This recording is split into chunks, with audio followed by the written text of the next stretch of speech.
너무하잖아. 내가 평생 너희 위에 살았는데. 그날 새벽, 인천의 낡은 빌라에서 75세 윤상철은 손에 들고 있던 밥그릇을 놓쳤다. 된장국이 바닥에 쏟아지고 아들의 목소리가 냉정하게 꽂혔다. 아버지, 제발 좀 그만 잔소리하세요. 요즘 시대에 그렇게 살면 안 돼요. 순간 가슴이 철렁 내려앉았다. 평생 가족을 위해 살았던 집이 이제는 그에게 눈치 보는 하숙집이 되어 있었다. 전기요금, 관리비, 식비, 보험료까지 모두 자신의 통장에서 나가는데도 그는 민폐 취급을 받았다. 아버지는 옛날 사람이라 몰라요? 요즘 노인은 다 저래. 그 말 한마디가 그의 자존심을 산산이 부쉈다. 40년 철물점에서 버틴 세월, 기름때 묻은 손으로 자식 대학 보냈던 그 시절은 이젠 아무 의미가 없었다. 자식은 성공했고 그는 버려졌다. 통장 잔고는 950만 원, 약값, 공과금 내면 한 달도 버티기 힘들다. 그런데도 아들은 말했다. 조금만 더 도와주세요. 아버지, 요즘 진짜 힘들어요. 그때 상철은 깨달았다. 자식이 힘든 게 아니라 자신이 너무 착했던 거였다. 그날 밤, 그는 생전 처음으로 아들에게 소리쳤다. 이 집은 더 이상 내 집이 아니다. 이제 내 인생은 내가 지킨다. 그 한마디는 분노가 아니라 절규였다. 평생 눌러온 억울함, 아버지라는 이름으로 견뎌온 세월이 마침내 터져버린 것이다. 혹시 지금 이 영상을 보고 있는 당신도 가족에게 미안해서 세상 눈치 때문에 아무 말 못하고 참고 있나요? 그렇다면 이 이야기를 끝까지 보세요. 한 노인이 어떻게 빼앗긴 존엄을 되찾았는지, 그의 결심은 당신의 내일이 될지도 모릅니다. 그리고 이 영상이 마음을 울린다면 조용히 구독을 눌러주세요. 우리는 당신의 노후를 함께 지켜드릴 겁니다. 인천 부평구의 골목 끝, 오래된 철물점 하나가 아직 살아있다. 간판의 글씨는 바래고 유리문에는 손때 묻은 흔적이 겹겹이 남아있다. 그곳이 바로 75세 윤상철의 전부였다. 그는 40년 동안 같은 시간, 같은 동작으로 하루를 시작했다. 새벽 5시 반이면 어김없이 가게 셔터를 올리고 철물점은 사람 손이 전부야라고 중얼거리며 낡은 계산기를 닦았다. 손끝은 이미 굳은 살투성이었고 오래된 금속 냄새가 옷에 밴지 오래였다. 그의 삶은 단순했다. 못 하나, 드라이버 하나 팔아 자식 셋을 대학에 보냈다. 그게 인생의 전부였고 행복이었다. 내 손으로 번 돈으로 내 아이들 공부시킨다. 그 말에 피로가 사라졌고 가게 문을 닫는 순간마다 스스로를 위로했다. 하지만 지금 그의 통장에는 950만 원이 남아 있었다. 퇴직금도 저축도 보험금도 다 흩어지고 겨우 남은 그 돈이 그의 노후 전부였다. 가게 앞 벤치에 앉아 담배 한 개비를 물었다. 그래도 여기까지 왔으면 성공한 거지. 그는 그렇게 스스로를 다독였지만 입안의 연기는 씁쓸하기만 했다. 가게 월세는 35만 원, 전기세 7만 원, 식비와 약값을 합치면 한 달에 80만 원이 나갔다. 남는 돈은 없다. 그럼에도 불구하고 그는 늘 자식 생각부터 했다. 아버지, 이번 달엔 진짜 힘들어요. 조금만 다음 달에 꼭 갚을게요. 그 말이 1년째, 2년째 이어졌다. 언제부터인가 아들은 그에게 부모가 아니라 현금 인출기처럼 대했다. 아버지라고 부를 땐 항상 그 뒤엔 부탁이 있었다. 그리고 이상하게도 그는 그 부탁을 거절하지 못했다. 그래, 젊은 사람들 다 힘들지 뭐. 나는 이제 늙었으니 애들이 편해야지. 그렇게 한 달, 또 한 달이 흘렀다. 통장은 천천히, 그러나 꾸준히 비워졌다. 그가 병원에 가지 못한 이유도 그 때문이었다. 당뇨 수치가 올라갔지만 약값이 아까워서라며 그냥 넘겼다. 아내가 살아있었다면 뭐라고 했을까? 그녀는 언제나 말했었다. 여보, 너무 착하지 마요. 착한 게 늘 좋은 건 아니야. 그 말을 흘려들었지만 이제야 알겠다. 착함은 때로 자신을 갉아먹는 칼날이란 걸. 퇴근길에 버스 창밖을 보며 그는 생각했다. 내가 이렇게 살려고 평생 일했나? 피곤한 몸을 이끌고 집 문을 여는 순간 아들 내외의 웃음소리가 들렸다. 게임 소리, 배달 음식 냄새, 그리고 그가 살던 집이 남의 집처럼 느껴졌다. 그날 밤 그는 혼자 중얼거렸다. 평생의 노동이 이렇게 끝나는 건가? 내가 만든 건 가족이 아니라 의존이었나 봐. 손에 남은 굳은 살이 이상하게 무겁게 느껴졌다. 그는 그 굳은 살 위에 조용히 손을 얹었다. 이 손, 이제 나를 위해 써야겠다. 아버지, 전세금만 모을 때까지만요. 진짜 잠깐만요. 그 한마디가 모든 시작이었다. 아내가 세상을 떠난 지 2해째 되던 봄, 윤상철은 집이 너무 조용해서 외로웠다. 그때 막내 아들 민석이 말했다. 아버지 혼자 계시지 말고 우리랑 같이 살아요. 그 말에 가슴 한구석이 따뜻해졌다. 그래, 혼자보단 낫지. 같이 밥 먹고 말도 나누고 웃을 수도 있겠지. 그는 그렇게 아들 부부를 맞이했다. 그런데 그 잠깐이 이제 3년째 이어지고 있었다. 처음엔 고마워했다. 밥상에 같이 앉아 웃고 며느리 지연은 저녁을 차려주기도 했다. 아버님, 많이 드세요. 그 인사 한마디에 외로움이 녹았다. 하지만 그건 오래가지 않았다. 반년쯤 지났을까. 민석은 일자리를 옮긴다며 집에 머물기 시작했다. 이번엔 프리랜서로 일해보려고요. 요즘 고정 월급 받는 시대 아니잖아요. 그때부터였다. 냉장고가 매일 비기 시작한 게 전기세는 2배로 늘었고 밤늦게까지 컴퓨터 소리, TV 소리가 멈추지 않았다. 그는 속으로만 삼켰다. 그래, 젊은 사람들은 다 자기 꿈이 있지. 하지만 3달, 6달, 그리고 1년이 지났을 때 그는 깨달았다. 이 집의 주인은 더 이상 자신이 아니었다. 아침마다 아들은 여유롭게 커피를 내리고 며느리는 휴대폰으로 카페 예약을 했다. 그 사이 그는 여전히 시장에 나가 장을 보고 저녁 반찬을 준비했다. 어느 날 그가 말했다. 민서가, 이번 달 관리비 좀 네가. 아버지, 저번 달에도 제가 했잖아요. 하지만 실제로 낸 사람은 늘 상철이었다. 며느리 지연은 어느새 달라졌다. 아버님, 전기요금 고지서 왔어요. 요즘 전기 많이 쓰셔서 그런가 봐요. 그 말에 그는 아무 말도 못했다. 그의 방엔 전등 하나, 라디오 하나뿐이었다. 내가 낸 전기요금인데 내가 눈치를 봐야 하나? 그날 밤 그는 잠을 이루지 못했다. 한숨이 길어지고 가슴이 답답했다. 그는 베개를 꼭 쥐며 중얼거렸다. 언제부터 내가 남의 집에 얹혀 사는 신세가 된 거지? 그의 방문 앞에는 며느리의 말소리가 새어나왔다. 오빠, 아버님 너무 고집 세지 않아요? 응, 그냥 조금만 더 참자. 어차피 집은 나중에 우리 거잖아. 그 말은 마치 칼처럼 그의 가슴을 찔렀다. 그는 이불 속에서 눈을 감았다. 하지만 눈가엔 눈물이 맺혔다.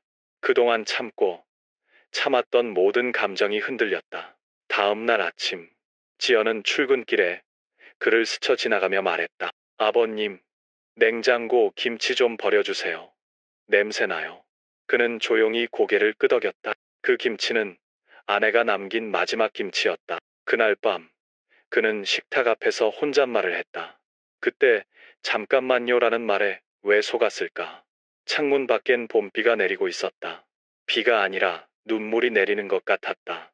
그는 두 손으로 얼굴을 감쌌다. 평생 일해서 집 한 채 남겼는데 이제는 내 집에서 내가 손님이구나. 그 순간 그의 얼굴에는 쓸쓸함이 아닌 분노가 번졌다. 그는 깨달았다. 착함으로는 누구도 자신을 지켜줄 수 없다는 걸. 아버지, 진짜 이번엔 마지막이에요. 사진 전시회에 참여하려면 600만 원만 필요해요. 그날 밤, 윤상철은 손에 들고 있던 컵을 내려놓았다. 커피는 식어 있었고, 마음은 더 식어 있었다. 그 말은 몇 번이나 들었던 말이었다. 이번이 마지막. 곧 성공할 거예요. 이번엔 다를 거예요. 그 말들이 쌓여 통장은 점점 비어갔다. 아들은 여전히 자신감에 차 있었다. 아버지, 이번 전시는 큰 기회예요. 유명한 작가들도 참여한다니까요. 그는 잠시 눈을 감았다. 600만 원. 그 돈이면 약값 6개월, 관리비 3달을 낼 수 있다. 하지만 아버지는 결국 고개를 끄덕였다. 그래, 이번엔 꼭 해보자. 그날 밤, 그는 자기 전 스스로에게 말했다. 이번엔 믿어보자. 이번엔 다르겠지. 일주일 후, 이웃집 박 여사가 말을 걸었다. 아이고, 상철 씨, 아드님 제주도 갔다며? SNS에 사진 봤어요. 아주 좋던데? 그는 멍해졌다. 제주도요? 예, 리조트에서 찍은 거라던데요. 와인잔 들고 수영장 앞에서 손에 들고 있던 신문이 바닥에 떨어졌다. 그는 곧장 휴대폰을 켰다. 화면 속에는 웃는 아들 민석의 얼굴이 있었다. 제주도 휴가, 힐링, 자유. 그 옆엔 며느리 지연의 사진이 있었다. 바다를 배경으로 커플 티셔츠를 입고 웃고 있었다. 그는 눈을 질끈 감았다. 심장이 쿵 내려앉았다. 그 순간 깨달았다. 600만 원의 진실은 예술이 아니라 휴가였다. 그날 저녁, 그는 식탁에 앉아 아무 말 없이 밥을 먹었다. 민석은 태연하게 물었다. 아버지, 왜 그렇게 조용하세요? 그는 대답하지 않았다. 대신 숟가락을 내려놓으며 조용히 물었다. 민석아, 제주도는 어땠냐? 아들의 젓가락이 멈췄다. 예, 그냥 사진 작가들이랑 네트워킹 하러 간 거예요. 그래? 네트워킹? 네, 전시 준비도 같이 하고요. 그는 미소를 지었다. 하지만 그 미소는 웃음이 아니라 절망의 그림자였다. 그는 이미 알고 있었다. 민석의 말이 거짓이라는 것을. 그날 밤, 그는 약을 반만 먹었다. 당뇨약도 반만. 남은 약봉지를 들여다보며 중얼거렸다. 내 몸은 반쯤 버려도 괜찮겠지.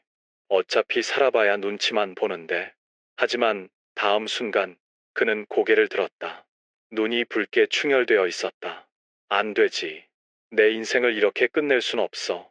그는 서랍을 열었다. 낡은 통장을 꺼내 펼쳤다. 3년간 빠져나간 돈의 내역이 줄줄이 찍혀 있었다. 생활비, 공과금, 급한 돈, 장비비, 합계 480만 원. 이게 다 뭐냐?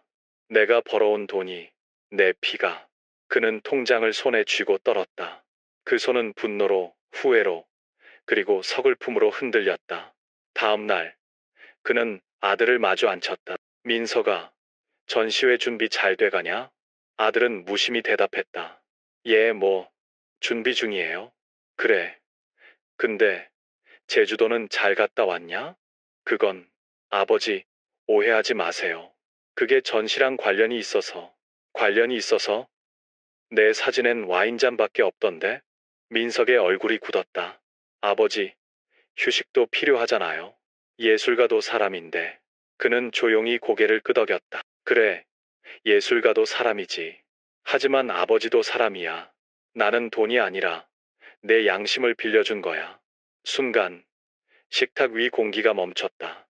민석은 아무 말도 하지 못했다. 그의 눈엔 후회 대신 짜증이 담겨 있었다. 아버지는 예술이 뭔지 몰라요. 세상 좀 이해하세요. 그 말에 상철은 고개를 숙였다. 하지만 이번엔 침묵하지 않았다. 그래, 나는 세상을 잘 몰라. 근데 예술이라는 이름으로 사람을 속이는 건 알겠다. 그의 목소리는 낮았지만 단단했다. 그날 밤, 그는 다시 가게에 나갔다. 철물점 안엔 아무도 없었다. 낡은 계산대 위에 앉아 조용히 속삭였다. 이제부터 나도 나를 위해 살아야겠다. 이제 착함은 끝이다. 아버지, 요즘 좀 이상하세요. 그 말은 아무런 경고도 없이 들이닥쳤다. 아침 식탁에서였다. 윤상철은 따뜻한 국을 덜어내며 물었다. 뭐가 이상하다는 거냐? 아들 민석은 눈을 피하며 대답했다. 아버지가 자꾸 통장 얘기만 하시잖아요. 요즘 그런 집착은 치매 초기 증상일 수도 있다네요. 그 순간, 식탁 위 공기가 얼어붙었다. 숟가락이 떨어지는 소리가 지나치게 크게 울렸다. 며느리 지연이 눈치를 보며 덧붙였다. 아버님, 너무 예민하게 받아들이지 마세요. 요즘 연세 되시면 다 그렇다잖아요. 상철은 숨을 삼켰다. 이게 뭐야? 치매라니? 그는 하루 종일 그 말을 곱씹었다. 철물점에 앉아서도 손이 떨렸다. 못 상자를 정리하다가 망치를 떨어뜨렸다. 내가 진짜 이상해진 건가? 아니, 아니지. 정상이다. 단지 통장이 빠져나가고 있으니 당연히 확인하는 거다. 그게 왜 병이지? 며칠 뒤 그는 이웃 김 여사를 만났다. 20년 동안 같은 아파트에 살며 인사도 자주 나누던 사람이었다. 그런데 김 여사는 그를 보자마자 미묘한 표정을 지었다. 어르신, 요즘 힘드신가 봐요? 예? 무슨 말씀이세요? 며느리분이 그러시던데. 아버님, 요즘 많이 변하셨다고. 그는 순간 머리가 멍해졌다. 변했다는 말은 곧 미쳤다는 말과 다르지 않았다. 이웃의 시선이 낯설게 느껴졌다. 집으로 돌아오는 길, 그는 땅만 바라보며 걸었다. 이제 동네에서도 내가 미쳤다는 소문이 돌겠구나. 그날 밤, 큰아들 민호에게 전화가 왔다. 아버지, 민석한테 얘기 들었어요. 요즘 정신이 좀 오락가락하신다면서요? 뭐? 아버지, 혹시 병원 한번 가보세요. 요즘은 치매 초기에 잡으면 괜찮다니까요. 상철은 손에 쥔 전화기를 꽉 쥐었다. 민호야, 내가 치매라고? 그놈이 그렇게 말했냐? 아버지, 화내지 마세요. 걱정돼서 하는 말이에요. 그는 전화를 끊었다. 전화기 화면에 자신의 얼굴이 비쳤다. 주름진 이마, 탁한 눈빛. 진짜 내가 이상해졌나? 그는 스스로를 의심하기 시작했다. 하지만 다음날 은행에서 모든 의심이 분노로 바뀌었다. 직원이 말했다. 어르신, 최근 자동이체 해지하셨어요? 무슨 말이에요? 그런 적 없는데. 지난주에 가족분이 와서 서류 제출하셨습니다. 보호자 동의로 처리됐어요. 그는 말이 나오지 않았다. 보호자라니. 자신이 아직 살아있고 멀쩡한데 보호자 동의라니. 그는 은행 밖으로 나와 무너진 듯 벤치에 앉았다. 사람들은 지나갔고 봄바람이 불었지만 그의 세상은 멈춰 있었다. 그날 밤 그는 아들을 마주 앉혔다. 민석아, 자동이체 왜 끊었냐? 민석은 시선을 피했다. 아버지, 헷갈리실까 봐요. 이제부터 제가 관리할게요. 내 돈을 네가 왜 관리하냐? 아버지, 제발 큰 소리 좀 치지 마세요. 이웃들이 다 듣겠어요. 그 말에 상철의 눈이 번뜩였다. 이웃들이? 그래, 다 내 말 믿겠지. 나는 치매 환자니까. 그는 자리에서 일어났다. 좋아. 네가 그렇게 믿고 싶다면 내가 직접 증명해 주마. 누가 미쳤고 누가 거짓말쟁이인지. 민석은 놀란 눈으로 아버지를 바라봤다. 아버지 왜 그러세요? 이건 다 아버지 위해서. 나를 위한 거? 아니, 내 욕심을 위한 거지. 내 돈, 내 집, 내 인생을 가져가려는 내 계획 말이야. 그의 목소리는 낮았지만 벼락보다 무거웠다. 그는 이제 더 이상 흔들리지 않았다. 그날 밤, 그는 서랍에서 오래된 노트를 꺼냈다. 노트 첫 장에는 이렇게 적었다. 내가 어떤 사람인지, 내가 얼마나 정상인지, 이제부터 내가 증명한다. 그날 밤, 윤상철은 잠을 자지 않았다. 이제부터 내가 증명한다. 그는 스스로에게 그렇게 말했다. 새벽 2시, 낡은 안경을 쓰고 식탁 위에 통장과 영수증을 꺼냈다. 볼펜 하나로 지난 3년의 내역을 적기 시작했다. 전기요금 8만 9천 원, 가스비 11만 2천 원, 식비 35만 원, 아들 생활비 50만 원, 전시회, 지원금 600만 원. 그는 숨을 고르고 계산기를 눌렀다. 총합 780만 원. 그는 펜을 내려놓고 조용히 중얼거렸다. 이게 내가 가족에게 준 돈이야. 도움이 아니라 내 노후를 파먹은 숫자들이네.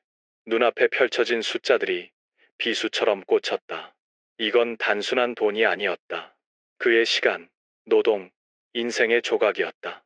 다음 날 아침, 그는 철물점으로 향했다. 가게 문을 열며 말했다. 그래, 오늘부터 다시 시작이다. 손님은 거의 없었다. 하지만 그는 멈추지 않았다. 계산대 옆에 메모장을 두고 하루 수입과 지출을 꼼꼼히 적었다. 내 인생의 장부는 내가 쓴다.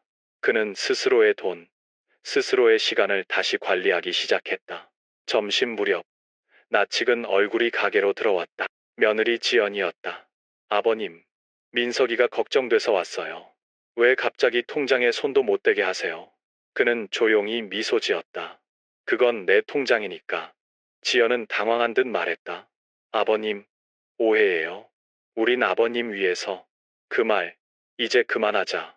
날 위해서라면 내 허락 없이 내 돈에 손대지 않겠지. 그의 목소리는 차분했지만 단단했다. 지연은 아무 말도 못했다. 그녀의 눈빛엔 놀람과 죄책감이 동시에 비쳤다. 그날 저녁, 윤상철은 가게를 닫고 집으로 돌아왔다. 거실 불이 꺼져 있었다. 그는 조용히 방으로 들어가 노트를 펼쳤다. 페이지 위에는 이렇게 적혀 있었다. 착한 아버지로 산 대가 780만 원. 그는 펜을 들어 덧붙였다. 이제부터는 현명한 아버지로 산다. 그때 문 밖에서 노크 소리가 났다. 민석이었다. 아버지, 죄송해요. 무슨 일이지? 그동안 너무 제가 이기적이었어요. 그는 잠시 아들을 바라봤다. 진심일까? 아니면 또 다른 부탁일까? 민석은 눈을 내리깔며 말을 이었다. 그냥 아버지가 저희를 미워하실까봐 두려워서요. 그 말에 상철은 웃었다. 미움보다 더 무서운 게 뭔지 아냐? 무관심이다. 네가 나를 이용할 땐 화가 났지만 지금은 그냥 슬프다. 그는 자리에서 일어나 아들의 어깨에 손을 얹었다. 민서가, 인생은 계산서야. 쓴 만큼 남고 빼앗기면 사라진다. 이제 아버지도 내 인생 계산서를 정리할 때가 됐다. 아들은 아무 말도 하지 못했다. 그의 눈빛엔 두려움과 후회가 뒤섞여 있었다. 그날 밤, 상철은 거울 앞에 섰다. 내가 왜 이렇게 늦게 깨달았을까? 그는 천천히 말했다. 가족에게 베푸는 건 사랑이지만 자신을 버리는 건 어리석음이었어. 그의 눈에 불빛이 반짝였다. 그건 절망의 빛이 아니라 각성의 빛이었다. 그는 다음 날 법무사 사무실을 찾아갔다. 노후 금융보호 상담, 신탁제도, 유언 대용 서류. 직원이 물었다. 아버님, 이렇게까지 하시려는 이유가 있으신가요? 그는 짧게 답했다. 사람은 늙어도 내 인생의 주인은 나니까요. 그날 밤, 그는 일기 마지막 장에 이렇게 적었다. 이제 착함으로 살지 않는다. 법으로, 기록으로 나를 지킨다. 그리고 마지막 줄에 커다랗게 한 문장을 썼다. 숫자는 거짓말을 하지 않는다. 그가 펜을 내려놓는 순간, 그의 얼굴에는 오랜만에 평온이 깃들었다. 그는 더 이상 피해자가 아니었다. 그는 이제 자신의 인생을 계산할 줄 아는 사람이었다. 그런 봄비가 내리던 저녁이었다. 철물점 문을 닫으려는데 누군가 문 앞에 서 있었다. 고개를 들어보니 며느리 지연이었다. 우산도 없이 서 있었고 얼굴은 눈물로 젖어 있었다. 아버님, 잠깐만요. 그 말은 처음으로 그녀가 조용히 진심을 담아 부른 아버님이었다. 상철은 잠시 망설이다 문을 열었다. 무슨 일이냐? 지연은 조심스럽게 들어와 손에 쥔 봉투를 내밀었다. 이거 아버님 통장에 넣어주세요. 봉투 안에는 현금 250만 원. 그는 놀란 눈으로 며느리를 바라봤다. 이게 뭐냐? 결혼 전에 모은 적금이에요. 그동안 죄송했어요. 사실 민석이 그 돈 다 썼어요. 순간 상철의 손이 떨렸다. 뭐라고? 전시회 한다고? 그때 제가 말렸어요. 하지만 그 사람은 아버지가 도와줄 거야 라면서 웃었어요. 저도 알고 있었어요. 하지만 아무 말도 못했어요. 지연의 목소리는 떨리고 있었다. 저도 공범이에요. 아버님 앞에서 모른 척 했던 게 그게 제 가장 큰 죄예요. 그녀는 고개를 숙였다. 눈물방울이 바닥에 떨어졌다. 한참을 말없이 있던 상철은 깊게 숨을 내쉬었다. 그의 눈빛은 분노가 아니라 슬픔으로 젖어 있었다. 지연아, 사람은 누구나 실수해. 하지만 잘못을 알고 나서도 침묵하면 그땐 공범이 되는 거야. 그녀는 고개를 끄덕였다. 맞아요. 그래서 오늘 왔어요. 아버님, 이제라도 도와드리고 싶어요. 그 말에 상철은 눈을 감았다. 그동안 쌓여있던 모든 오해와 분노가 조금씩 녹아내리는 느낌이었다. 지연아, 나는 네가 미웠던 적이 많았다. 하지만 지금은 고맙다. 너라도 진심을 보여줘서. 그의 목소리는 부드러웠지만 단단했다. 그날 밤, 그들은 함께 식탁에 앉았다. 몇 년 만에 둘이 마주 앉은 자리였다. 지연이 조심스럽게 밥을 올렸다. 된장국 좋아하시죠? 응, 내 시어머니가 끓이던 그 맛이네. 한 숟가락을 뜨는 순간 눈물이 흘렀다. 그는 웃으며 말했다. 이 맛이 이렇게 따뜻할 줄 몰랐구나. 지연도 울면서 웃었다. 아버님, 저 다시 가족이 될 수 있을까요? 가족은 끊을 수 있는 게 아니야. 하지만 믿음은 다시 쌓아야지. 그 말에 지연은 고개를 숙였다. 그럼 저부터 다시 시작할게요. 며칠 후, 지연은 민석에게 편지를 남기고 친정으로 돌아갔다. 그 편지엔 단 한 줄이 적혀 있었다. 책임지지 않는 사랑은 결국 누군가를 망가뜨린다. 민석은 그날 밤 처음으로 울었다. 그리고 그 눈물은 그의 아버지가 흘리던 눈물과 닮아 있었다. 윤상철은 그날 이후 조금씩 달라졌다. 이웃들과도 다시 말을 섞기 시작했고, 가게 앞 벤치에 앉아 따뜻한 커피를 마셨다. 그의 손엔 여전히 굳은 살이 남아 있었지만, 그 손으로 쓴 글씨는 이제 흔들리지 않았다. 노트에 적힌 오늘의 문장. 내가 지켜야 할 건 돈이 아니라 존엄이다. 며칠 후, 지연이 다시 철물점에 찾아왔다. 아버님, 저 이번에 사회복지사 시험 보려고요. 그래, 왜 갑자기? 노인분들 상담해드리는 일을 해보고 싶어요. 그동안 아버님한테 배운 게 많아요. 그는 미소 지었다. 그래, 잘했다. 사람은 실수할 수 있지만 배워야 한다. 그게 살아있다는 증거야. 그는 잠시 멈추더니 말했다. 지연아, 고맙다. 넌 내 인생에서 처음으로 내 편이 되어줬다. 그녀는 고개를 숙이며 조용히 답했다. 아버님, 이젠 제가 아버님을 지켜드릴게요. 그날 밤, 윤상철은 일기를 썼다. 며느리의 눈물에서 인간의 희망을 봤다. 착함은 나를 망가뜨렸지만 진심은 다시 나를 살렸다. 창밖에는 봄바람이 불고 있었다. 그는 창문을 열며 속삭였다. 그래, 이제 시작이다. 이제는 누군가의 아버지가 아니라 내 인생의 주인으로 산다. 결단 내 돈은 내가 지킨다. 그날 윤상철은 진짜로 결단했다.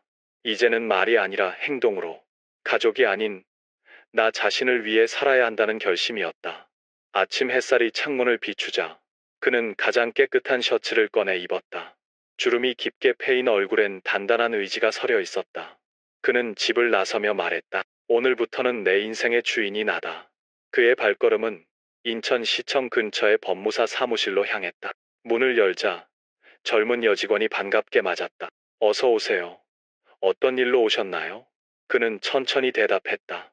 노후 자산을 지키는 방법을 알고 싶습니다. 상담실로 들어서자 법무사는 미소를 지으며 말했다. 요즘 이런 상담 많으세요. 자녀가 대신 돈을 관리하다가 문제가 생기는 경우가 많거든요. 그 말에 그는 씁쓸하게 웃었다. 그게 바로 제 이야기입니다. 법무사는 차트를 꺼내며 설명했다. 유언대용 신탁제도, 후견등기제도, 금융권 보호 신청. 이 세 가지면 아버님 재산은 안전하게 지킬 수 있습니다. 누가 대신 손대려 해도 법적으로 막을 수 있어요. 그는 펜을 들었다. 글씨는 조금 흔들렸지만 마음은 단단했다. 이제 눈물로가 아니라 문서로 내 인생을 지킨다. 며칠 뒤 그는 은행을 다시 찾았다. 직원에게 서류를 내밀며 말했다. 이 계좌, 앞으로 누구도 제 허락 없이 손댈 수 없게 해주세요. 직원이 고개를 끄덕였다. 네, 어르신, 등록해드리겠습니다. 인감도장을 꾹 찍는 순간 그는 이상한 전율을 느꼈다. 이건 단순한 서명이 아니었다. 그는 평생의 무력감에 도장을 찍고 그 위에 자존심을 새겨 넣은 것이었다. 집으로 돌아오자 거실에서 아들 민석이 기다리고 있었다. 아버지, 은행 다녀오셨어요? 그래, 요즘 너무 예민하신 거 아니에요? 예민? 아니, 이제야 제정신이 된 거지. 민석은 표정을 굳혔다. 아버지, 저희는 그냥 그만해라. 도와주는 척하면서 내 삶을 좀먹은 게 누군데? 그의 목소리는 조용했지만 단호했다. 이제 내 인생엔 도와달라는 말도 미안하다는 말도 필요 없다. 그 둘 다 결국 같은 말이니까. 민석은 입을 다물었다. 그는 더 이상 예전의 아버지가 아니었다. 눈빛이 달랐다. 그리고 그 눈빛이 민석의 마음을 흔들었다. 며칠 뒤 그는 혼자 가게를 나섰다. 도시락 한 개, 커피 한 잔을 들고 공원 벤치에 앉았다. 오랜만에 느껴보는 자유였다. 휴대폰을 켜니 법무사에게서 문자가 왔다. 유언대용 신탁 등록 완료되었습니다. 그는 미소를 지었다. 그래, 이제야 진짜 내 돈이 내 것이 됐구나. 주머니에서 볼펜을 꺼내 노트에 적었다. 돈이 내 손에 있어야 존엄도 내 안에 있다. 그 순간 그는 깨달았다. 자식이 나쁜 게 아니라 자신이 너무 순진했던 것이다. 그는 이제 자식의 보호자가 아니라 자신의 인생 관리인이 되었다. 그날 밤 지연이 조심스럽게 물었다. 아버님, 오늘 은행 다녀오셨다면서요? 응, 이제 내 돈은 내 손에 있어. 잘하셨어요, 아버님. 지연은 고개를 끄덕이며 말했다. 요즘 뉴스 보면 그런 얘기 많아요. 자녀가 부모 명의로 대출받고 집 팔고 몰래 서류 꾸미고 아버님 같은 분이 많아요. 그는 씁쓸히 웃었다. 그래서 내가 말하지. 가족이라도 돈 앞에서는 서류가 필요하다고. 그날 밤 그는 일기장에 이렇게 썼다. 결단 내 돈은 내가 지킨다. 늦었지만 아직 기회는 있다. 사람은 늙어서 망하는 게 아니라 포기해서 망한다. 그 문장을 적은 뒤 그는 천천히 불을 끄고 창밖을 바라봤다. 봄밤의 공기가 유난히 따뜻했다. 어딘가에서 꽃 냄새가 났다. 그는 미소 지으며 중얼거렸다. 이제 나는 더 이상 피해자가 아니다. 나는 내 인생의 주인이다. 카메라가 그의 손끝을 비춘다. 굳은 살이 밝힌 그 손이 이제는 두려움이 아니라 힘의 상징으로 빛난다. 마지막 통보 한 달 안에 나가라. 그날 윤상철은 식탁 위에 종이 한 장을 올려놓았다. 흰 종이 위에는 단 세 줄이 적혀 있었다. 생활비 및 지원 내역서 1. 지난 3년간 지원금 총액 6,780만 원. 2. 집 유지비, 관리비, 공과금 1,920만 원. 3. 아들 부부에 대한 무이자 대여금 600만 원. 그리고 그 아래엔 단 한 문장. 한 달 안에 나가라. 혹은 매달 100만 원을 내라. 민석은 종이를 보고 웃었다. 아버지, 이게 뭐예요? 계약서라도 쓰자는 거예요? 그래, 계약서야. 가족이라는 이름으로 이용당하지 않기 위한 계약서지. 민석의 표정이 굳었다. 아버지, 그건 너무하세요.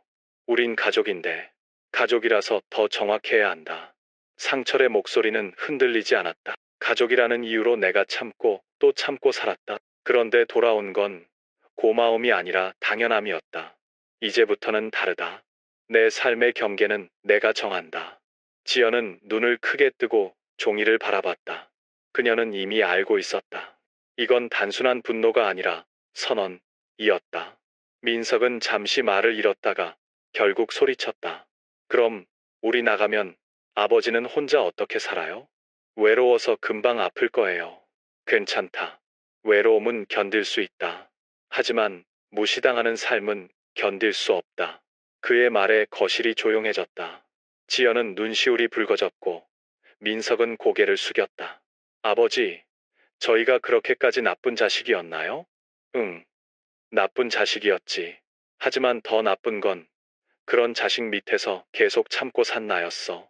그는 의자에서 일어나 식탁 위에 종이를 밀어줬다. 이건 협박이 아니다. 이건 마지막 기회다. 한 달 안에 선택해라.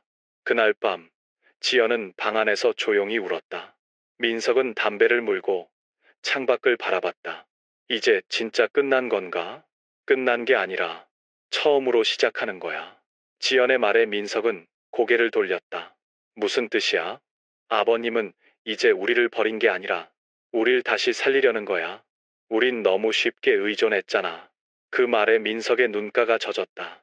그는 처음으로 깨달았다. 아버지가 화를 낸 이유가 단지 돈 때문이 아니라는 것을. 다음 날 아침, 윤상철은 조용히 가게로 향했다. 철물점 셔터를 올리는 그의 손끝엔 더 이상 떨림이 없었다. 오전 10시, 낯선 손님이 들어왔다. 여기 뭐 좀 사려는데요. 예, 저쪽 맨 아래 칸에 있습니다. 그는 오랜만에 밝은 목소리로 대답했다. 그날 매출은 고작 2만 5천 원이었지만 그는 세상을 얻은 듯한 기분이었다. 저녁, 집에 돌아오니 식탁 위에 종이 한 장이 있었다. 민석 지연의 결심서. 아버님, 한 달 안에 나가겠습니다. 이제부터는 저희 힘으로 살아보겠습니다. 고맙습니다. 그리고 죄송합니다. 그는 조용히 종이를 접었다. 눈가가 젖었지만 입가엔 미소가 번졌다. 그래, 이제야 어른이 됐구나. 그는 서랍을 열어 새 노트를 꺼냈다. 표지에 큼지막하게 적었다. 새로운 시작. 첫 페이지에 글을 썼다. 가족은 사랑으로 맺어지지만 존중으로 유지된다. 다음 날, 그는 작은 상자를 챙겼다. 그 안엔 가족 사진 한 장, 아내가 쓰던 수첩, 그리고 지난날의 영수증 몇 장이 있었다. 그는 그걸 버리지 않았다. 이건 내 삶의 기록이다. 후회가 아니라 증거다. 창문 밖에서 햇살이 들어왔다. 그는 미소 지으며 커피를 내렸다. 혼자 마시는 커피가 이렇게 달콤할 줄 몰랐다. 이제 혼자라도 괜찮다. 이건 고독이 아니라 자유다. 카메라는 그의 얼굴을 클로즈업한다. 햇살 속에 주름진 얼굴엔 후회가 아니라 평온과 자존의 빛이 번지고 있었다. 침묵의 밤 무너진 아들, 흔들리는 아버지. 그날 밤, 집안은 고요했다. 냉장고 소리마저 멈춘 듯 공기가 무겁게 내려앉았다. 윤상철은 불 꺼진 거실에 홀로 앉아 있었다. 식탁 위엔 낮에 접어둔 종이 한 장이 놓여 있었다. 한 달 안에 나가라. 그 문장이 여전히 거기에 있었다. 그는 천천히 커피잔을 들었지만 손이 떨렸다. 내가 이걸 원한 건가? 스스로에게 묻는 목소리는 작고 거칠었다. 가족을 지켜온 세월이 떠올랐다. 아이들이 학교에 갈 때마다 아내가 도시락을 싸주던 그 아침들. 그때는 웃음이 있었다. 그런데 지금은 웃음 대신 침묵이 있었다. 그 시각, 방 안에서는 민석이 바닥에 주저앉아 있었다. 담배가 반쯤 타들어가고 눈가엔 피로가 번져 있었다. 지연이 조심스럽게 다가와 말했다. 오빠, 이제 그만해. 아버님도 마음 아파. 마음 아파? 그분은 우리를 내쫓았어. 아니야. 오빠가 아버님을 더 아프게 했어. 민석은 아무 대답도 하지 않았다. 눈에 맺힌 눈물이 뚝 떨어졌다. 내가 아버지를 이렇게 만든 거야? 지연은 고개를 끄덕였다. 오빠, 아버님은 평생 우리를 지켜줬어. 이젠 우리가 그분을 지켜야 해. 민석은 얼굴을 감싸 쥐었다. 근데 왜 이렇게 늦게 깨달을까? 지연은 그 말에 대답하지 않았다. 대신 조용히 그의 손을 잡았다. 한편 거실에 앉아있던 상철은 문득 시계 초침 소리에 귀를 기울였다. 새벽 1시, 창밖에는 바람이 불고 그는 천천히 일어나 아내의 사진 앞에 섰다. 당신이라면 어땠을까? 그는 사진을 바라보며 속삭였다. 나는 옳은 일을 한 걸까? 아들을 내쫓는 게 그게 아버지일까? 사진 속의 아내는 여전히 미소 짓고 있었다. 그 미소가 마치 대답처럼 느껴졌다. 그게 사랑이야. 지켜주는 게 아니라 가르치는 사랑. 그는 눈을 감았다. 눈가에 눈물이 맺혔지만 입가엔 미소가 번졌다. 그래, 당신 말이 맞아. 이제라도 가르쳐야지. 늦었지만 다음 날 아침 민석이 조용히 문을 두드렸다. 아버지, 잠깐 얘기할 수 있을까요? 그는 천천히 문을 열었다. 아들의 얼굴은 초췌했지만 눈빛은 달라져 있었다. 아버지, 어제 생각 많이 해봤어요. 이젠 아버지 말씀 이해했어요. 그 말에 상철은 잠시 침묵했다. 그래, 사람은 늦게라도 깨닫는 게 중요하지. 민석은 고개를 숙였다. 저희 한 달 안에 나갈게요. 대신 한 가지 부탁드려도 될까요? 뭔데? 가끔 밥만 같이 먹어요. 그게 마지막 부탁이에요. 그의 눈이 흔들렸다. 그동안 쌓여있던 모든 분노와 서운함이 그 한마디로 무너졌다. 그래, 밥 한 끼쯤이야. 그는 짧게 대답했지만 그 말엔 모든 용서가 담겨 있었다. 저녁, 그들은 함께 밥을 먹었다. 아들은 조용히 밥을 퍼올렸고 며느리는 국을 데웠다. 식탁 위엔 아무 대화도 없었지만 그 침묵은 어제의 침묵과 달랐다. 이제 그 안엔 이해와 후회, 그리고 시작이 있었다. 식사를 마친 뒤 민석이 말했다. 아버지, 저 그동안 아버지를 노인으로만 봤어요. 근데 오늘 보니 진짜 사람이셨네요. 그는 웃으며 말했다. 그래, 늙은 사람도 사람이다. 다만 조금 더 느리고 조금 더 외로울 뿐이지. 민석은 눈물을 삼키며 고개를 끄덕였다. 아버지, 저 이제 제 인생 책임질게요. 그래, 그게 진짜 어른이다. 그날 밤, 윤상철은 노트에 이렇게 썼다. 사람은 말로 변하지 않는다. 고통을 통해서 변한다. 그리고 마지막 줄에 적었다. 침묵의 밤은 괴로웠지만 그 밤이 있었기에 새벽이 올 수 있었다. 그는 펜을 내려놓고 창밖을 바라봤다. 이제 더 이상 바람이 차갑지 않았다. 그는 천천히 미소 지으며 말했다. 그래, 이게 인생이지. 넘어져야 일어나는 법을 배우는 거니까. 카메라는 그의 얼굴을 비춘다. 그 주름진 눈가에는 눈물이 고여 있지만 그 눈물은 슬픔이 아니라 이해와 성장의 증거였다. 조용한 새벽 혼자 끓인 된장국 한 그릇. 새벽 5시 윤상철은 눈을 떴다. 집안은 고요했고 바깥은 아직 어둠이 남아 있었다. 주방으로 향하는 그의 발걸음은 천천했다. 냉장고에서 남은 채소 몇 가지를 꺼내고 작은 냄비에 물을 올렸다. 혼자 끓인 된장국 한 그릇. 그 한 문장이 그의 오늘을 상징하고 있었다. 된장을 풀고 마늘을 다지고 애호박을 썰면서 그는 문득 미소를 지었다. 그래, 이것도 괜찮네. 누가 해주지 않아도 이젠 내가 나를 챙길 수 있으니까. 창문 밖으로 붉은 새벽빛이 비치기 시작했다. 그는 국을 떠서 조심스럽게 한 입 먹었다. 짭조름하고 따뜻한 맛이 입안에 퍼졌다. 그 순간 지난날의 고단함이 조금은 녹아내렸다. 그래, 이게 인생이지. 그는 혼잣말처럼 중얼거렸다. 누구에게 의지하지 않고 내 손으로 끓인 국 한 그릇이 이렇게 고마울 줄이야. 식탁 위에는 아무도 없었지만 그 자리가 허전하지 않았다. 대신 마음속엔 자유와 존엄이 있었다. 며칠 전만 해도 이 집은 분노와 침묵으로 가득했지만 이제는 고요 속의 평화가 자리를 잡았다. 그는 커피를 내리며 생각했다. 늙는다는 건 외로움을 배우는 게 아니라 혼자서도 웃을 수 있는 법을 배우는 거야. 그 문장은 그의 인생이 남긴 결론 같았다.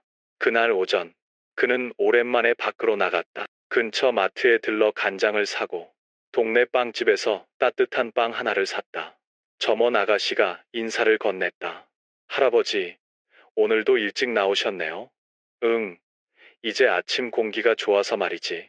그의 목소리는 밝았다. 점원은 미소를 지었다. 매일 이렇게 사는 게 젊은 사람보다 낫죠. 그는 웃었다. 맞아. 이 나이에 매일 일어나는 게 기적이지. 그 짧은 대화가 그의 하루를 따뜻하게 채워주었다. 집으로 돌아오자 현관 앞에 작은 봉투가 놓여 있었다. 보내는 사람, 민석지연. 봉투를 열자 짧은 편지 한 장과 사진이 들어 있었다. 아버지, 저희 잘 지내고 있어요. 조그만 원룸이지만 직접 번 돈으로 낸 월세라서 그런지 세상에서 제일 포근합니다. 아버지 덕분이에요. 감사합니다.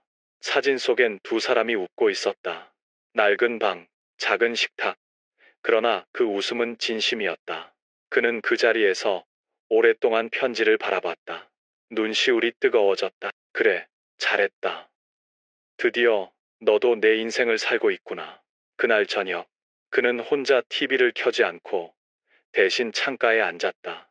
어둑한 하늘에 별이 반짝였다. 손에는 뜨거운 차 한 잔. 마음속에는 깊은 고요함이 있었다. 그는 조용히 속삭였다. 이게 진짜 행복이구나. 누군가 곁에 없더라도, 돈이 많지 않아도, 마음이 평안하면 그게 행복이었다. 잠시 후 휴대폰이 울렸다. 지연이었다. 아버님, 내일 시간 괜찮으세요? 저희가 직접 끓인 된장국 드시게 해드리고 싶어요. 그는 잠시 말을 잃었다가 웃었다. 그래, 좋아. 근데 된장은 내가 가져갈게. 우리 집 된장이 더 맛있거든. 전화 너머로 지연의 웃음소리가 들렸다. 그 순간 그는 느꼈다. 상처는 남았지만 관계는 다시 자라고 있었다. 그게 인생의 또 다른 기적이었다. 그날 밤 그는 노트에 이렇게 썼다. 조용한 새벽 혼자 끓인 된장국 한 그릇. 그 속에 인생의 모든 답이 있었다. 작은 것 하나라도 스스로 할 수 있을 때 그게 존엄이고 그게 행복이다. 그리고 마지막 줄에 적었다. 오늘 나는 나에게 박수를 보낸다. 그는 펜을 내려놓고 웃었다. 창문 밖 새벽별이 반짝였다. 어느새 그의 눈에도 같은 빛이 깃들어 있었다. 마지막 편지 아버지가 아들에게 남긴 말. 그날 윤상철은 낡은 서랍을 열었다. 안에는 오래된 만년필과 노트 한 권이 있었다. 노트 표지엔 희미한 글씨로 이렇게 쓰여 있었다. 내 아들 민석에게. 그는 잠시 펜을 쥔 손을 바라봤다. 주름지고 굳은 살이 박인 손가락 끝이 미세하게 떨렸다. 이제는 화내지 말고 남은 걸 적어야지. 그는 천천히 첫 문장을 썼다. 민석아, 우리가 서로에게 상처를 주고받던 날이 엊그제 같다. 아버지는 분노했지만 그 분노 속엔 사실 슬픔이 있었다. 내 인생이 허무하게 느껴졌고 네가 그걸 아무렇지 않게 밟고 지나가 버릴 때 아버지는 사람이 아니라 그림자 같았다. 그는 잠시 펜을 멈추고 창밖을 바라봤다. 눈 덮인 옥상이 고요했다. 겨울 햇살이 희미하게 번졌다. 그래, 이제는 미워하지 말자. 그는 다시 펜을 들었다. 민서가, 늙는다는 건 몸이 약해지는 게 아니라 마음이 조용해지는 거더라. 아버지는 이제야 알았다. 가족은 소유가 아니라 동행이라는 걸. 같이 걷다 보면 멀어질 때도 있고 다시 만날 때도 있다. 그러니까 미안해할 필요는 없다. 다만 네가 앞으로는 누군가의 삶을 빼앗지 않는 사람이 되길 바란다. 그게 아버지가 너에게 남기고 싶은 전부다. 그는 펜을 내려놓았다. 눈가가 젖었지만 얼굴엔 평온이 깃들었다. 이젠 후회도 분노도 없었다. 그의 마음은 이미 용서와 이해로 채워져 있었다. 잠시 후 그는 편지를 봉투에 넣고 봉투 위에 한 줄을 더 적었다. 읽을 때쯤이면 넌 이미 어른이 되어 있을 거야. 며칠 후 민석이 찾아왔다. 아버지, 저 왔어요. 그는 놀란 듯 고개를 들었다. 민석의 얼굴은 여위었지만 눈빛은 단단했다. 사진관 일 어때? 힘들어요. 하지만 처음으로 제 손으로 돈 벌고 살아요. 그래, 그게 사람 사는 거다. 민석은 잠시 머뭇거리다 말했다. 아버지, 저 편지 받았어요. 그래? 읽다가 울었어요. 윤상철은 미소 지었다. 울면 됐다. 울면 변한다. 민석은 고개를 숙이며 말했다. 아버지, 이제 이해했어요. 사랑은 주는 게 아니라 책임지는 거란 걸. 그 말에 상철의 눈빛이 흔들렸다. 그는 조용히 아들의 어깨에 손을 올렸다. 그래, 이젠 됐다. 그날 저녁, 두 사람은 함께 저녁을 먹었다. 된장국과 김치, 그리고 고등어 한 마리. 평범했지만 그 식탁 위엔 오랜만에 웃음이 돌아왔다. 민석이 숟가락을 들며 말했다. 아버지, 이제 제가 끓여드릴게요. 오늘은 제가 요리사예요. 그래, 기대할게. 된장국을 한 숟가락 떠먹던 윤상철은 입가에 미소를 지었다. 조금 짜지만 맛있다. 진짜요? 그래, 진짜 사람 사는 맛이 나네. 그 한마디에 민석은 웃었다. 그리고 둘의 웃음이 작은 아파트 거실을 따뜻하게 채웠다. 그날 밤, 윤상철은 다시 노트를 펼쳤다. 마지막 페이지에 짧게 썼다. 인생은 늦게 깨닫더라도 괜찮다. 중요한 건 깨달은 그 자리에서 다시 걸어가는 것이다. 그리고 마지막 줄에 이렇게 덧붙였다. 이 편지를 읽는 모든 이들에게 늙었다고 인생이 끝난 게 아니다. 다시 시작할 수 있다면 그게 진짜 인생이다. 그는 펜을 덮고 불을 껐다. 창문 밖에는 하얀 눈이 내리고 있었다. 그 눈송이들이 천천히 내려앉는 모습을 보며 그는 조용히 속삭였다. 이제 정말 괜찮다. 카메라는 그의 뒷모습을 비춘다. 창밖엔 눈이 쌓이고 그의 그림자가 천천히 희미해진다. 혹시 지금 영상을 보고 계신 당신도 가족에게 상처받은 적 있나요? 잊지 마세요. 당신은 누군가의 부모이기 전에 당신 자신이라는 한 사람입니다. 오늘부터는 남을 위한 인생이 아니라 당신 자신을 위한 인생을 사세요. 늦지 않았습니다. 저도 74살에야 그걸 배웠습니다. 봄은 다시 온다. 남은 생을 위한 두 번째 시작. 찬바람이 잦아들고 윤상철의 집 마당에도 봄이 찾아왔다. 작은 화분 틈에서 초록빛 새싹이 고개를 내밀었다. 그는 아침 햇살 아래서 조용히 미소 지었다. 그래, 결국 봄은 다시 오는구나. 겨울 내내 얼어붙었던 마음도 이제는 서서히 녹아내리고 있었다. 그날 아침, 그는 오랜만에 잠원동 경로당으로 향했다. 문을 열자 반가운 목소리가 들려왔다. 어르신, 정말 오랜만이에요. 그는 활짝 웃으며 인사했다. 이제 좀 나왔습니다. 오래 숨어 있었죠. 사람들은 박수를 쳤다. 그의 얼굴에는 다시 생기가 돌았다. 그는 이날 경로당에서 노인 금융 자립 강좌를 들었다. 강사는 젊은 여성이었다. 요즘 어르신들을 속이는 전화 사기, 대출 사기 많습니다. 가족 이름으로 빚을 지게 하는 경우도 있죠. 그 말에 상철은 조용히 고개를 끄덕였다. 그래서 나는 배운다. 늙어서 배운다는 건 부끄러운 게 아니라 살아있다는 증거야. 옆에 있던 한 노인이 물었다. 형님, 그 나이에 뭐하러 공부를 해요? 그는 웃으며 대답했다. 안 배워서 당했으니까. 배워서 다시는 안 당하려고. 그 대답에 강의실 안이 조용해졌다. 그리고 몇 초 뒤, 사람들의 박수가 터졌다. 며칠 뒤, 그는 동네 복지센터에서 자원봉사를 시작했다.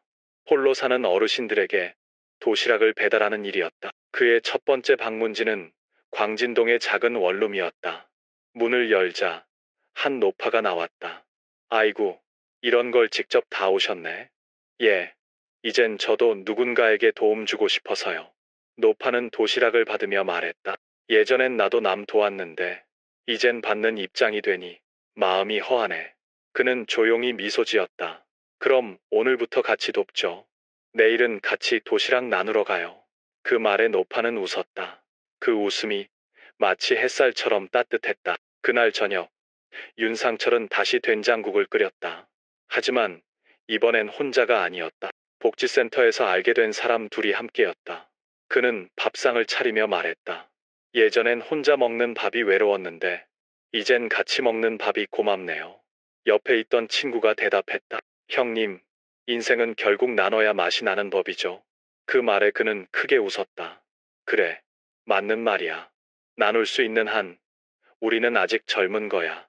며칠 후, 그는 딸 수진에게서 연락을 받았다. 아빠, 이번 주말에 다 같이 벚꽃 구경 가요. 그래, 좋다. 어디로 갈까? 영통 쪽이에요. 엄마가 생전에 좋아하던 길이죠. 그 말에 그의 눈가가 젖었다. 그래, 거기 좋지. 올해 벚꽃은 더 하얗게 피었겠지. 주말 가족이 함께 모였다.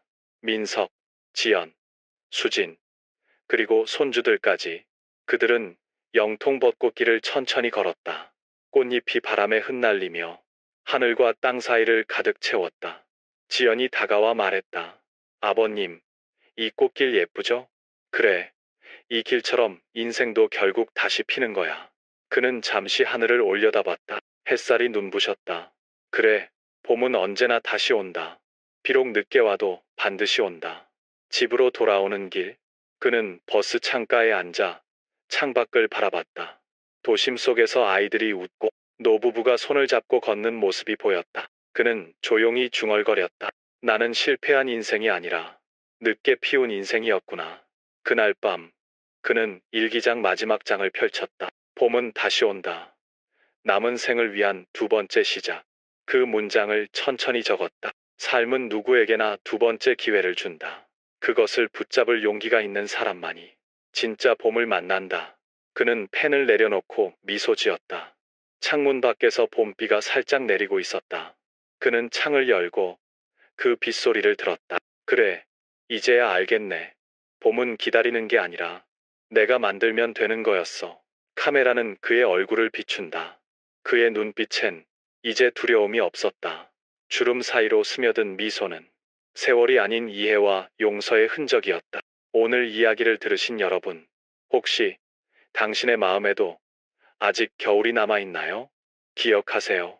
아무리 추운 겨울이라도 당신이 포기하지 않는 한 봄은 반드시 다시 옵니다. 그리고 그 봄은 누군가가 아닌 당신 자신이 만든 봄입니다. 74세 윤상철이라는 이름의 한 남자가 있었습니다. 그는 돈을 잃었고 가족을 잃었고 존엄마저 잃었습니다. 하지만 결국 다시 일어났습니다. 가난보다 더 무서운 건 마음이 꺾이는 거다. 그는 그걸 깨닫고 스스로의 손으로 인생을 다시 세웠습니다. 사랑받지 못한 채 늙어간다고 해도 괜찮습니다. 중요한 건 내가 나를 포기하지 않는 것. 오늘 영상이 당신에게 작은 용기가 되길 바랍니다. 당신의 봄도 반드시 다시 옵니다. 인생은 끝나지 않았다. 아직 당신의 봄이 남아있다. 봄이 남아있다. 봄이 남아있다. 봄이 남아있다. 봄이 남아있다. 봄이 남아있다.